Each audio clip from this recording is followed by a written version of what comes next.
Slaughter house তো mainly মাংস কাটার জায়গা, কোনো অনুষ্ঠান জায়গা নয়। ওই মাংসগুলি যারা বিক্রি করে রাস্তা করে তো বেআইনি, এটা তো এমনি নিষিদ্ধ। এমনিতেও আমরা পৌর নিগম থেকে আমরা করি যে এটা বাধা দেওয়া হয় যাতে বিক্রি না করা হয়। তারপরেও বিক্রি করে এখানে বিক্রেতারা যেমন দায়ী, দোষী আমি বলবো, সঙ্গে সঙ্গে ক্রেতারাও, যারা সচেতন ক্রেতা তারা কেন রাস্তার পার থেকে মাংস কিনবে?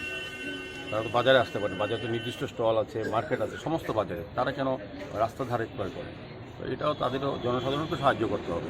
তবে বিক্রেতারা উৎসাহিত হবে না, যদি ক্রেতা না যায় তো বিক্রেতা তো বসেই থাকবে, বাজারেই আসবে। তো আমরা চাইছি যে স্লটার হাউসের মাধ্যমে এখানে স্লটিং করে যাতে বিক্রি করা হয় এগুলো, এবং এটা গুণমান থাকবে, প্যাকেটিং থাকবে, ওয়েট থাকবে, মানে সমস্ত নির্দিষ্ট করা থাকবে, আধুনিক মেশিনের মাধ্যমে সবটা হবে।